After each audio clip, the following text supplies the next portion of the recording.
matin. Alors, allez rebondir là-dessus, Nicolas Caro. Ce matin, vous nous parlez du nouveau roman d'Éric Chevillard. Aux éditions de Minuit, La chambre à brouillard, c'est son titre. Il y a toujours des titres superbes ou intrigants chez Éric Chevillard. Il y a eu Mourir m'en rhume ou Le caoutchouc décidément. Voilà donc La chambre à brouillard. Une chambre à brouillard, c'est un outil scientifique. C'est une boîte qui permet de distinguer les particules nucléaires dans la matière. Il y a aussi les chambres à bulles, tiens. Bravo. Bon, que raconte ce roman?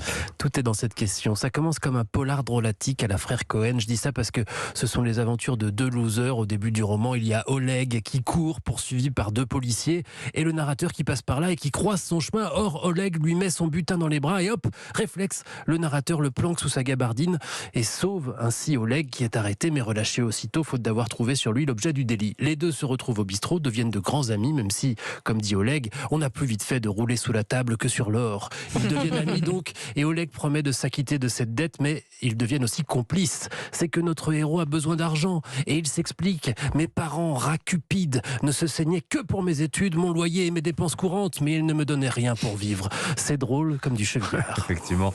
C'est une comédie policière. C'est ce qu'on croit. Et les lecteurs de Chevillard vont être drôlement étonnés et se dire comment Chevillard a écrit un polar. Alors pas tout à fait. Après une trentaine de pages, on comprend. On se retrouve avec l'auteur du polar en question qui vient de récupérer ce pauvre sujet de roman et il ne sait pas quoi en faire. Il hésite alors que pourtant il n'est pas du genre à être le cul entre deux chaises. Nos fesses sont peut-être doubles, écrit-il, mais elles tombent heureusement d'accord sur la manière de s'asseoir. Le sujet lui échappe, c'est comme attraper une anguille avec des mains savonneuses et il finira par payer très cher son acharnement.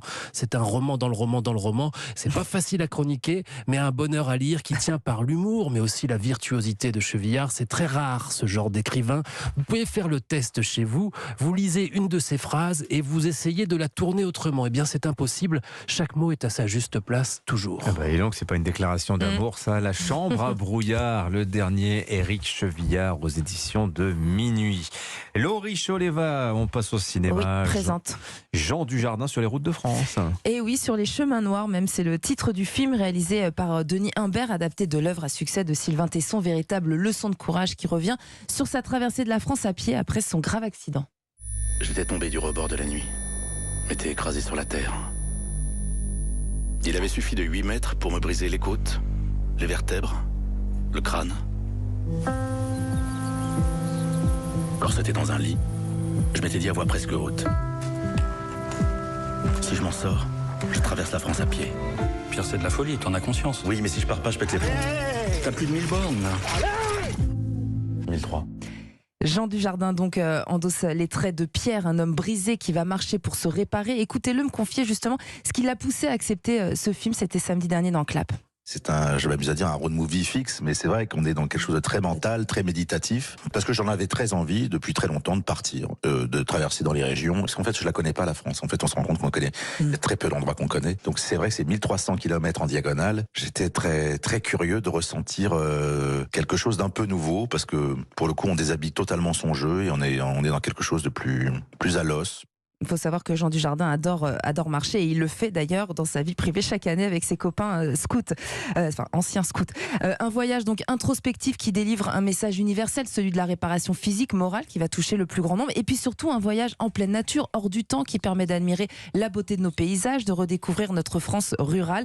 Et surtout, Jean Dujardin, vous l'avez entendu, tout en pudeur, qui est remarquable et qui a mis beaucoup de sincérité dans ce projet. Alors, road movie immobile, j'ai beaucoup aimé la formule. Ah oui, génial. Road movie fixe, il disait, mais c'est assez bien trouvé. Laurie, le tueur à gages le plus redouté du cinéma, est aussi de retour ce mercredi. Ouais, oui, on le surnomme le croque-mitaine. C'est John Wick qui revient pour un 4e opus assez incroyable, faut le dire, avec toujours l'excellent Keanu Reeves qui l'interprète.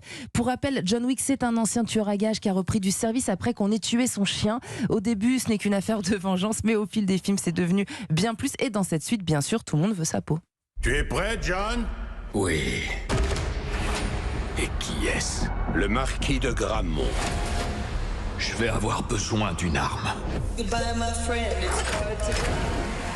Il va y avoir de la bagarre là. De la bagarre dans Paris, on aime beaucoup. Juste une pensée pour l'acteur Lance Reddy qui a disparu la semaine dernière et qui interprétait le fidèle concierge de l'hôtel Continental. Le film lui est dédié et Keanu Reeves était assez bouleversé d'ailleurs. Oui, il était récemment dans les rues de Paris, pour la sortie en française du film, il était accueilli comme une immense star. Il y a plein de scènes parisiennes dans ce John Wick numéro 4. Notamment sur la place de l'Étoile. Merci beaucoup Laurie Choleva. Merci à tous les trois et à demain pour de nouvelles découvertes.